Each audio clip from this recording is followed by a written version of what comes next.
ഈ വീഡിയോയിൽ ആദ്യമേ തന്നെ പ്രൈം മിനിസ്റ്റർ മോദി USA എത്തിയിട്ടുണ്ട്. അവിടെ എത്തിയപാട് തന്നെ USA ചില സുപ്രധാന മീറ്റിംഗ്സ് എല്ലാം തന്നെ വളരെ ഫോർമലായിട്ടുള്ള ചെറിയ ചെറിയ മീറ്റിങ്ങുകളാണ്. ഒരുപാട് നീണ്ട മീറ്റിങ്ങുകളൊന്നുമില്ല. ഇതിൽ കുറച്ച് ലെങ്തി ആയിട്ടുള്ള മീറ്റിംഗ് നടന്നത് ഇലോൺ മസ്കുമായിട്ടാണ്. ഇലോൺ മസ്ക് ഒരു ചെറിയ ഗിഫ്റ്റ് ഒക്കെ കൊടുത്തു, ചെറിയൊരു ഗിഫ്റ്റ് എക്സ്ചേഞ്ച്. അതിലുപരിയായിട്ട് ഏറ്റവും കൂടുതൽ ചോദിച്ചത് പുള്ളിയുടെ സ്റ്റാർലിങ്ക് എന്നുള്ള ഒരു ഇന്റർനെറ്റ് സംവിധാനം ഉണ്ടല്ലോ, ആ ഒരു പ്രത്യേക പരിപാടി ഇന്ത്യക്കുള്ളിൽ എങ്ങനെ ലോഞ്ച് ചെയ്യാം എന്നതിനെക്കുറിച്ചാണ് ഏറ്റവും കൂടുതൽ വളരെ കീനായിട്ട് ഇലോൺ മസ്ക് മോഡിയുടെ അടുത്ത് ഡിസ്കസ് ചെയ്തത്. പിന്നെ അതുപോലെ തന്നെ ഒബ്വിയസ്ലി ടെസ്ലയുടെ എക്സ്പാൻഷൻ, ഈ രണ്ട് വിഷയങ്ങളാണ് ഏറ്റവും കൂടുതൽ പ്രാധാന്യത്തോടു കൂടി ഇലോൺ മസ്ക് മോദിയുടെ അടുത്ത് സംസാരിച്ചത്. മോദി തുളസി ഗബ്ബാർഡ് മീറ്റിംഗ്, അവർ ഒരു ചെറിയൊരു ഷോർട്ട് മീറ്റിംഗ് അവിടെ ഉണ്ടായിരുന്നു. അതുപോലെ തന്നെ മോദി വിവേക് രാമസ്വാമി, അതുപോലെ തന്നെ കുറച്ചൊരു ബ്രീഫ് മീറ്റിംഗ് ആയിരുന്നു. പിന്നെ അതുപോലെ തന്നെ Modi national security adviser Mike Waltz, ഇവർ രണ്ടുപേരും തമ്മിൽ ഒരു ചെറിയ മീറ്റിംഗ് ഉണ്ടായിരുന്നു. അതിൽ പ്രധാനമായിട്ടുള്ള മീറ്റിംഗ് നമ്മൾ കണക്കൂടുന്ന തുളസി ഗബ്ബാർഡ്, അവർ ഇന്റലിജൻസിന്റെ ഡയറക്ടറാണ്. അതുപോലെ തന്നെ മൈക്ക് വാട്സ് നാഷണൽ സെക്യൂരിറ്റി അഡ്വൈസറാണ്. ഇവരൊക്കെ വളരെ സുപ്രധാന പൊസിഷനിൽ ഇരിക്കുന്ന ആൾക്കാരാണ്. ഇവരൊക്കെ ഇന്ത്യക്ക് വളരെ നല്ല രീതിയിൽ സഹകരണത്തോടു കൂടി പ്രവർത്തിക്കേണ്ട ആൾക്കാരുമാണ് ഫ്യൂച്ചറിൽ. കാരണം നമ്മളുടെ ഒരുപാട് ഈ ഖാലിസ്ഥാനി തീവ്രവാദികളൊക്കെ അവിടെ കിടപ്പുണ്ട്. ഇവരെയൊക്കെ ഇങ്ങോട്ട് കൊണ്ടുവരണമെന്നുണ്ടെങ്കിൽ ഇവരുടെയൊക്കെ സഹകരണം വളരെ അത്യാവശ്യമാണ്. അതുപോലെ തന്നെ മറ്റേ മുംബൈ അറ്റാക്കിന് സൂത്രധാരനായിട്ടുള്ള റാണ എന്ന് പറഞ്ഞ വ്യക്തിയെ ഇപ്പം എക്സ്ട്രാഡിറ്റ് ചെയ്യാൻ വേണ്ടി ഇരിക്കുകയാണ്. ഇങ്ങനത്തെ കാര്യങ്ങളൊക്കെ കുറച്ചുകൂടെ ഈസി ആയിട്ട് പ്രോസസ്സ് ചെയ്ത് കിട്ടേണ്ടതുണ്ട് അമേരിക്കയിൽ നിന്നും. അപ്പൊ അതുകൊണ്ട് വളരെ സുപ്രധാനപ്പെട്ട ആൾക്കാരൊക്കെ തന്നെയാണ് മീറ്റ് ചെയ്തിരിക്കുന്നത്. അപ്പൊ അതുപോലെ മോദി ട്രംപ് കൂടിക്കാഴ്ചയും നടക്കുന്നതായിരിക്കും. ഞാൻ ഈ വീഡിയോ റെക്കോർഡ് ചെയ്യുന്ന സമയം വരെ ആ ഒരു മീറ്റിംഗ് നടന്നിട്ടില്ല. അപ്പോൾ എന്തായാലും അത് നടക്കും. അത് നടക്കുമ്പോഴത്തേക്കും അതിന്റെ അപ്ഡേറ്റ്സ് എന്തൊക്കെ കാര്യങ്ങളാണ്, എന്തൊക്കെ കീ പോയിന്റ്സ് ആണ് ഡിസ്കസ് ചെയ്യുന്നുള്ളത് നമ്മൾ അടുത്ത വീഡിയോയിൽ അപ്ഡേറ്റ് ചെയ്യുന്നതായിരിക്കും. ഇതൊക്കെയാണ് അവിടെ നടന്നുകൊണ്ടിരിക്കുന്നത്. ഇനി ഇത് കൂടാതെ ചില നിർണായകമായിട്ടുള്ള വിവരങ്ങൾ, നമ്മളുടെ വീഡിയോയുടെ ഒരു സ്വഭാവം അറിയാമല്ലോ, വളരെ ഡീറ്റെയിൽ ആയിട്ട് ഇൻസൈറ്റ്സ് നോക്കി അതിന്റെ ഫാക്ട് ചെക്ക് ചെയ്ത് ഡീറ്റെയിൽ ആയിട്ട് കാര്യങ്ങൾ എക്സ്പ്ലെയിൻ ചെയ്യുന്നതാണ് നമ്മുടെ വീഡിയോയുടെ ഒരു ശൈലി എന്ന് പറയുന്നത്. ആ ഒരു രീതിയിൽ നോക്കുമ്പോഴത്തേക്കും ഇന്ന് നമ്മൾ ഫോക്കസ് ചെയ്ത വിഷയം എന്ന് പറഞ്ഞാൽ, എന്തുകൊണ്ടാണ് ട്രംപ് ഈ ഒരു 3 രാജ്യങ്ങളെ ടാർഗറ്റ് ചെയ്തത്? ഏതൊക്കെയാണ്? Mexico, Canada, China. മരുന്ന് മാഫിയ, ഇതാണ് അതിൽ ഏറ്റവും വലിയ ഇമ്പോർട്ടന്റ് ആയിട്ട് നമ്മൾ കണക്കാക്കേണ്ടത്. ഈ മരുന്ന് മാഫിയയിൽ ഞാൻ ആ മരുന്നുകളുടെ പേര് പറയുന്നില്ല, നിങ്ങൾ ഉദ്ദേശിച്ചാൽ മതി. ചില ഗുളിയ ടൈപ്പിലുള്ള ചില മരുന്നുകളുണ്ട്. ആ കച്ചവടം ചെയ്യുന്നതിന് പ്രധാനപ്പെട്ട റോ മെറ്റീരിയൽ, അത് ഉൽപ്പാദിപ്പിക്കാൻ കാരണമായിട്ടുള്ള റോ മെറ്റീരിയൽ പോകുന്നത് ചൈനയിൽ നിന്നാണ്. അപ്പൊ ചൈനയിൽ ചില സുപ്രധാനമായിട്ടുള്ള ഫാർമസ്യൂട്ടിക്കൽ കമ്പനിയിൽ നിന്നാണ് ഈ ഒരു സപ്ലൈ നടക്കുന്നത്. അപ്പൊ ഇതിനെ ചൊല്ലി ഓൾറെഡി തന്നെ ബൈഡനും ഈ ഷീ ജിൻപിങ്ങും തമ്മിൽ സംസാരിച്ചിട്ടുണ്ട്. ഇതിനു മുമ്പ് ഒരു മീറ്റിംഗ് അവർ സംഘടിപ്പിച്ച സമയത്ത് സംസാരിച്ചിട്ടുണ്ട്. സംസാരിച്ചപ്പോഴത്തേക്കും ഇങ്ങനെ ഈ ഒരു റോ മെറ്റീരിയൽ ഒക്കെ തടസ്സപ്പെടുത്തണം, നിർത്തണം എന്നുള്ള രീതിയിലുള്ള റിക്വസ്റ്റ് ഒക്കെ വെച്ചിട്ടുണ്ട്. പക്ഷെ ബൈഡൻ അറിയാലോ, ബൈഡൻ ഈ രീതിയിൽ വളരെ സ്ട്രോങ് ആയിട്ടുള്ള ഡിസിഷൻ എടുക്കുന്ന ഒരു വ്യക്തിയല്ല. അതാണ് നമുക്ക് ഇതിനകത്ത് മനസ്സിലാക്കാൻ പറ്റുന്നത്. കാരണം ട്രംപ് ഇപ്പൊ അതിനകത്ത് റിമാർക്കബിൾ ആയിട്ടുള്ള ചില ഡെവലപ്മെന്റ്സ് ആണ് ചെയ്തുകൊണ്ടിരിക്കുന്നത്. അതാണ് നമുക്ക് മനസ്സിലാക്കാൻ പറ്റുന്നത്. അപ്പൊ അതിലേക്ക് വരുമ്പോഴത്തേക്കും ട്രംപ് എന്തുകൊണ്ടാണ് ഇത്രയും എഫക്റ്റീവ് ആയിട്ടുള്ള മാനറിൽ ഈ രാജ്യങ്ങളുടെ അടുത്ത് പെരുമാറിയത് എന്നുള്ളതിന്റെ ഒരു പൂർണ്ണമായ ഒരു വിവരമാണ് നമുക്ക് ഇന്ന് കിട്ടിയിരിക്കുന്നത്. അത് വേറെ ഒന്നുമല്ല, മെക്സിക്കോയ്ക്ക് 25%, കാനഡയ്ക്ക് 25%, ചൈനയ്ക്ക് അഡീഷണൽ 10%. ആ രീതിയിലാണ് ഈ ഒരു താരിഫ് ഇമ്പോസ് ചെയ്യാൻ ശ്രമിച്ചുകൊണ്ടിരുന്നത്. ഇപ്പൊ തൽക്കാലം അത് നിർത്തി വെച്ചിരിക്കുന്നത് എന്തുകൊണ്ടാണ്? ചില നിബന്ധനകൾ, ട്രംപിന്റെ ചില നിർദ്ദേശങ്ങൾ ഈ തൊട്ടടുത്തുള്ള അയൽ രാജ്യങ്ങളായിട്ടുള്ള മെക്സിക്കോ ഉൾപ്പെടെ കാനഡ ഉൾപ്പെടെ അംഗീകരിച്ചതും അവര് ചില ബോർഡർ ഏരിയയിൽ സെക്യൂരിറ്റി മെഷേഴ്സ് കൂടുതൽ ഇംപ്ലിമെന്റ് ചെയ്ത് അവരുടെ ബോർഡറിൽ നിന്നും ഈ മരുന്നുകൾ ഇങ്ങോട്ട് കടന്നു വരുന്നത് തടയാം എന്നുള്ള രീതിയിലുള്ള ഒരു ഉറപ്പ് അവർക്ക് കൊടുത്തിട്ടുണ്ട്. അതുപോലെ ഇല്ലീഗൽ എമിഗ്രന്റ് വരുന്നതും തടയാം. ഈ 2 ഉറപ്പും അവർക്ക് കൊടുത്തിട്ടുണ്ട്. ഇല്ലീഗൽ എമിഗ്രന്റ് ഒരു സെക്കൻഡറി മാറ്റർ മാത്രമാണ് ട്രംപിന്. ഏറ്റവും ഇമ്പോർട്ടന്റ് ഈ ഒരു മരുന്നാണ്. കാരണം എന്താണെന്നറിയാമോ? 1 ലക്ഷം ആൾക്കാർ ഈ ഒരു മരുന്ന് കൊണ്ട് മാത്രം അമേരിക്കയുടെ ഉള്ളിൽ പെർ ഇയർ മരിക്കുന്നുണ്ട്. ഇതാണ് വാർത്ത. ഈ 1 ലക്ഷം പേർക്കും ആകുന്ന ചെലവ്, അമേരിക്കയുടെ ചെലവ് എന്ന് പറഞ്ഞാൽ ഇവരുടെ, അതായത് ഈ ഒരു മരുന്നിന്റെ അടിമയായിട്ട് ജീവിക്കുന്ന ആൾക്കാർ എന്ന് പറഞ്ഞാൽ അവരൊരു പ്രത്യേക ലോകത്ത് ജീവിക്കുന്ന ആൾക്കാരാണ്. ഇതില്ലാതെ അവർക്ക് ജീവിക്കാൻ പറ്റത്തില്ല. അവർക്ക് പല രീതിയിലുള്ള അസുഖങ്ങൾ ഉണ്ടാവും, പല രീതിയിലുള്ള ബിഹേവിയറുകൾ ഉണ്ടാവും. അതുപോലെ തന്നെ അവർക്ക് ഇതില്ലാതെ പറ്റത്തില്ല. അപ്പൊ ഇവരുടെ ഈ സിംറ്റംസ്, ഈ പിടിക്കപ്പെടുന്ന ആൾക്കാരെ റീഹാബിലിറ്റേറ്റ് ചെയ്യണം. അപ്പൊ ഇതുപോലുള്ള കാര്യങ്ങൾക്കൊക്കെ പൈസ ചെലവുണ്ട്. ഈ പണച്ചെലവ് ശരിക്കും അമേരിക്കയ്ക്ക് വൻതോതിൽ നഷ്ടമുണ്ടാക്കുന്ന ഏർപ്പാടാണ്. അമേരിക്കയുടെ സ്റ്റാറ്റിസ്റ്റിക്സ് പ്രകാരം പുറത്തു വന്നിരിക്കുന്ന വിവരം എന്ന് പറഞ്ഞാൽ $1.5 ട്രില്യൺ ചെലവാകുന്നതാണ് പറയുന്നത്. ഈ 1 ലക്ഷം പേര് ഇങ്ങനെ മരണപ്പെടുന്ന ഈ 1 ലക്ഷം പേരുടെ ആൾക്കാരുടെ ചികിത്സ, പിന്നെ അവർ മരിച്ചു കഴിഞ്ഞാൽ ഉണ്ടാകുന്ന ചെലവ്, ആ കാര്യങ്ങൾക്കൊക്കെ ആയിട്ട്. ഇപ്പൊ ഇതൊക്കെയാണ് അമേരിക്ക ഏറ്റവും കൂടുതൽ ക്രൂഷ്യലായിട്ട് ഫേസ് ചെയ്തുകൊണ്ടിരിക്കുന്നത്. അതുപോലെ തന്നെ യങ്സ്റ്റേഴ്സ് ആണ് ഏറ്റവും കൂടുതൽ ഇതിനകത്ത് അഫക്ട് ചെയ്യപ്പെടുന്നത്.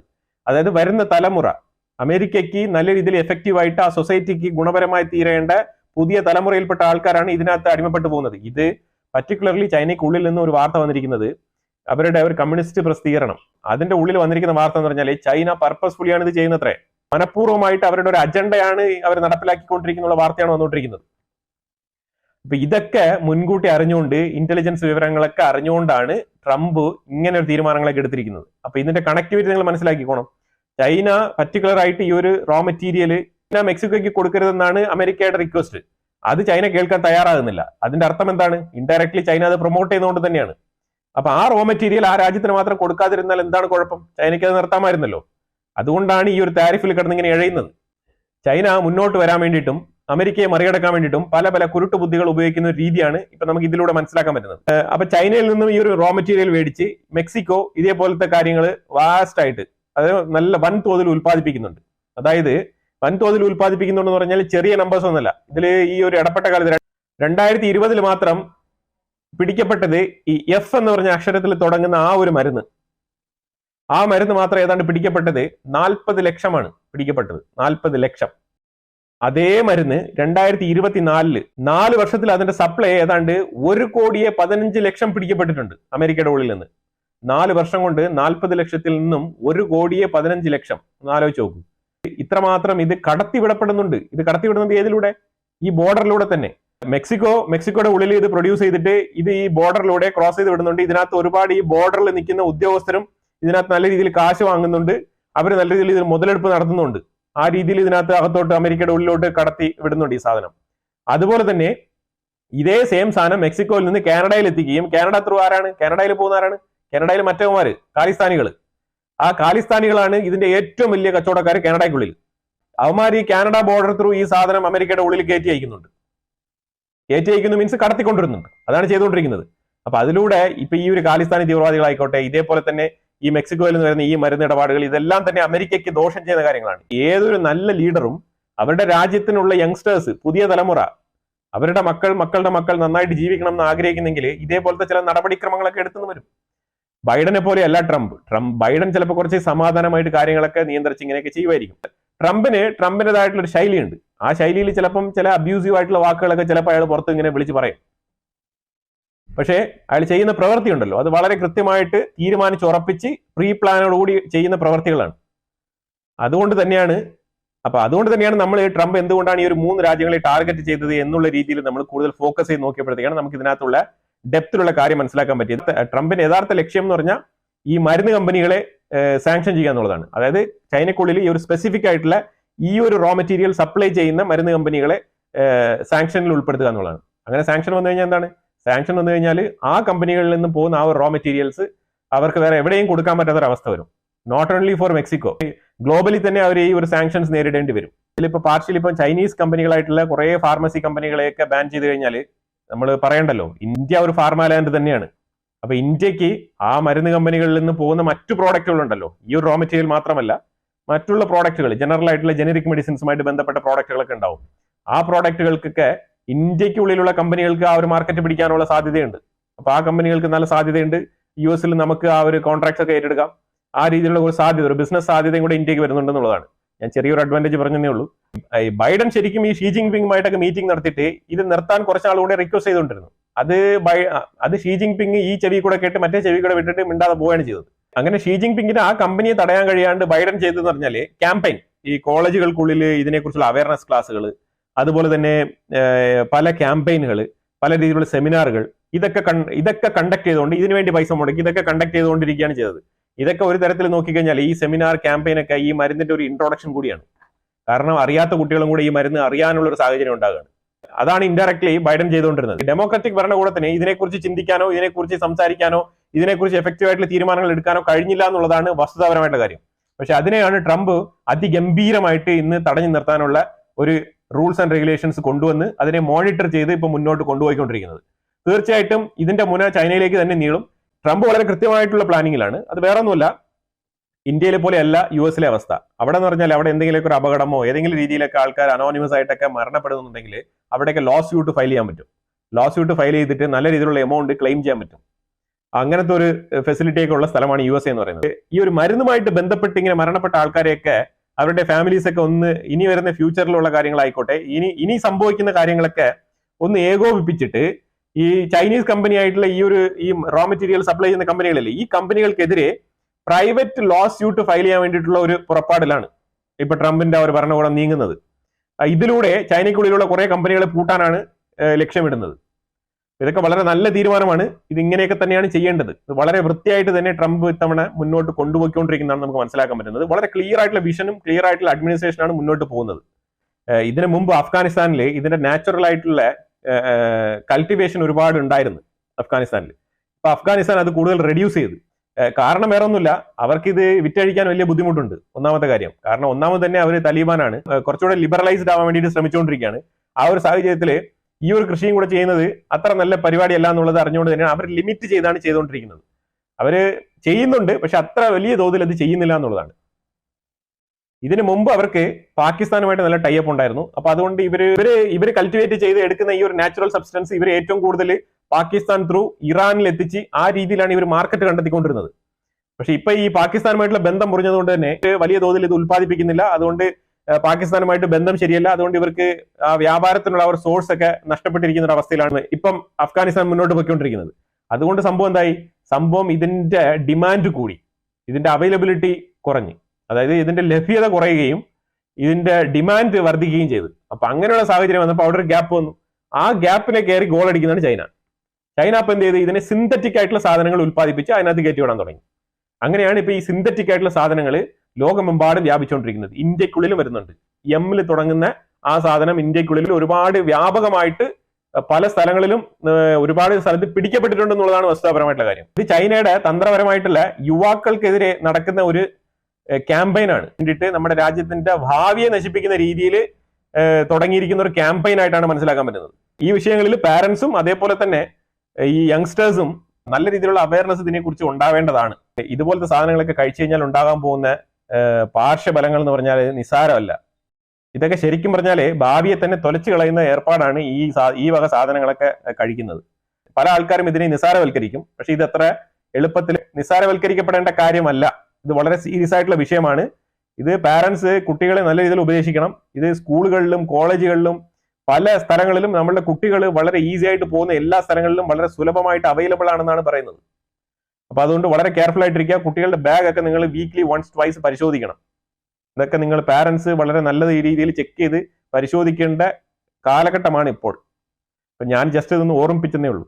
അപ്പൊ ഇതിനെ തുടർന്ന് അമേരിക്കയിൽ നടക്കാൻ പോകുന്ന പറഞ്ഞാൽ ഇപ്പൊ ഇന്നലെ ട്രംപ് ഒരു ഷെഡ്യൂൾ എഫ് എന്ന് പറഞ്ഞ ഒരു എക്സിക്യൂട്ടീവ് ഓർഡർ പാസ് ചെയ്തല്ലോ. അത് കുറെ സ്റ്റാഫുകളെ എടുത്ത് കളയാൻ വേണ്ടിയിട്ട് ഏറ്റവും കൂടുതൽ ഫോക്കസ് ചെയ്യാൻ പോകുന്നത് ഈ ഒരു ബോർഡറിലാണ്. ഏറ്റവും കൂടുതൽ ഇപ്പൊ ആദ്യമായിട്ട് നടപടി എടുക്കാൻ പോകുന്നത് ഈ ബോർഡർ സെക്യൂരിറ്റി ഫോഴ്സിൽ ഇരിക്കുന്ന ആൾക്കാരെയാണ്. ഈ മെക്സിക്കോ കാനഡ ബോർഡറുകളിലുള്ള ആ ഒരു സെക്യൂരിറ്റി ഓഫീസേഴ്സിനെയാണ് ആദ്യം വെരിഫൈ ചെയ്യാൻ പോകുന്നത്. അങ്ങനെയാണ് വാർത്തകൾ വന്നുകൊണ്ടിരിക്കുന്നത്.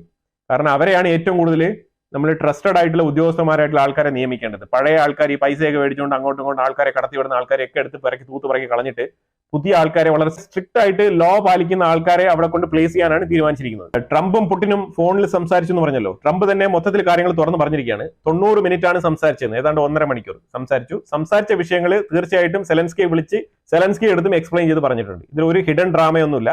വളരെ വ്യക്തമായിട്ടുള്ള ടോക്കാണ്. വളരെ ഹെൽത്തിയും പ്രൊഡക്റ്റീവുമായിട്ടുള്ള സംസാരമായിരുന്നു എന്നാണ് ട്രംപ് അഭിപ്രായപ്പെട്ടിരിക്കുന്നത്. പിന്നെ ട്രംപിനെ പുടിൻ ക്ഷണിച്ചു റഷ്യയിലോട്ട്. ഇപ്പൊ ശരിക്കും പറഞ്ഞാല് നാറ്റോയ്ക്കും യൂറോപ്യൻ യൂണിയനും ഇപ്പൊ ഈ ട്രംപ് അമേരിക്ക ഇടപെട്ടുകൊണ്ട് റഷ്യയും ഉക്രൈനും തമ്മിലുള്ള ഈ ഒരു യുദ്ധം തീർപ്പാക്കുന്നതിൽ ഒരു വിഷമം, ചെറിയ വിഷമമല്ല, ഭയങ്കര വിഷമമാണ്. അപ്പൊ അതില് നാറ്റോ പറഞ്ഞിരിക്കുന്നത് നാറ്റോയും റഷ്യയും തമ്മിൽ ഒരു യുദ്ധം വരാനുള്ള സാധ്യത വളരെ വളരെ കൂടുതലാണെന്നാണ് പറഞ്ഞിരിക്കുന്നത്. അതിന് അവർ 2-3 കാര്യങ്ങൾ ചൂണ്ടിക്കാണിക്കുന്നുണ്ട്. വേറെ ഒന്നുമല്ല, പോളണ്ടിന്റെ എയർ സ്പേസ് ബ്രീച്ച് ചെയ്തിട്ടുണ്ട് റഷ്യ. 1 മിനിറ്റ് റഷ്യയുടെ Su-24 ജെറ്റ്, വേണമെങ്കിൽ സുക്കോയ് 24 ജെറ്റ് എന്ന് പറയാം, ആ ഒരു ജെറ്റ് പോളണ്ടിന്റെ എയർ സ്പേസ് 1 മിനിറ്റ് ബ്രീച്ച് ചെയ്തതായിട്ടാണ് പരാതി. പോളണ്ടിന്റെ റഡാർ സിസ്റ്റത്തിൽ വളരെ വ്യക്തമായിട്ട് തന്നെ ഇത് മാർക്ക് ചെയ്തിട്ടുണ്ട്. അവരത് വെച്ചിട്ട് ആ ഒരു ഡേറ്റാബേസ് വെച്ചിട്ടാണ് റഷ്യയെ കൗണ്ടർ ചെയ്തത്. അപ്പൊ അതുകൊണ്ട് റഷ്യക്ക് ഇതിനകത്ത് ഒഴിഞ്ഞു മാറാൻ പറ്റത്തില്ല. അതുകൊണ്ട് തെറ്റാണെന്ന് പറയാൻ പറ്റത്തില്ല. ആ രീതിയിൽ ലോക്ക് ചെയ്തുകൊണ്ടാണ് ഈ ഒരു ചോദ്യം റഷ്യയിലോട്ട് പോയത്.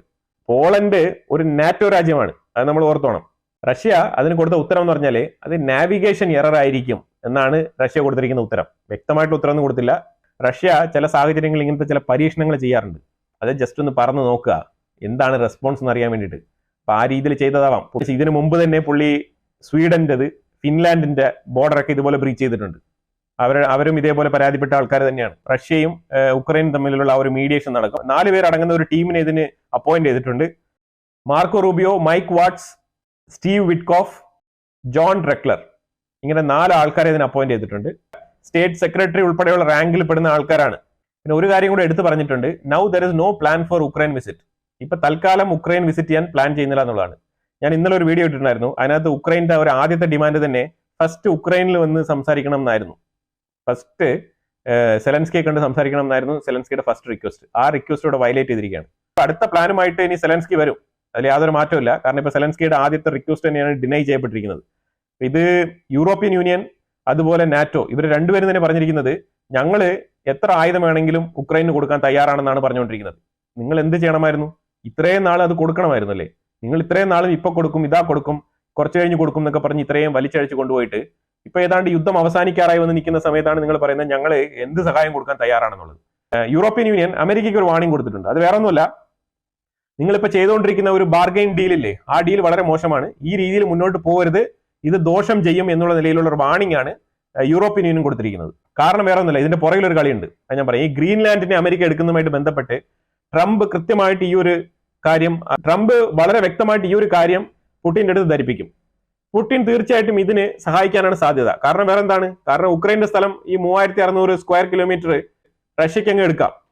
അപ്പൊ അതിനൊരു ഓക്കെ പറഞ്ഞു കഴിഞ്ഞാൽ ഈ ഒരു ഗ്രീൻലാൻഡുമായിട്ട് ബന്ധപ്പെട്ട വിഷയത്തിനെ അവിടെ നെഗോഷിയേറ്റ് ചെയ്യപ്പെടുന്നതാണ് മനസ്സിലാക്കാൻ പറ്റുന്നത്. ഇത് ശരിക്കും പറഞ്ഞാൽ യൂറോപ്യൻ യൂണിയനെ ഡിസ്റ്റർബ് ചെയ്യുന്നുണ്ട് ഈ ഒരു വിഷയം. കാര്യം ഈ ഒരു റഷ്യയും അമേരിക്കയും തമ്മിൽ ഇങ്ങനെ, പുടിനും ട്രംപും തമ്മിൽ ഇങ്ങനെ ഒരു ക്ലോസ് ഫ്രണ്ട് ആയി കഴിഞ്ഞാൽ ഇത് ഗ്രീൻലാൻഡിന്റെ വിഷയത്തിൽ യൂറോപ്പിനെ ബാധിക്കും എന്നുള്ളത് യൂറോപ്പിന്റെ കൺസേൺ. നാറ്റോയുടെ ഭാഗമാകാൻ വേണ്ടിയിട്ടാണല്ലോ ഉക്രൈൻ ഈ ഒരു രീതിയിൽ ഇത്ര നാളും കിടന്ന് കളിച്ചത്.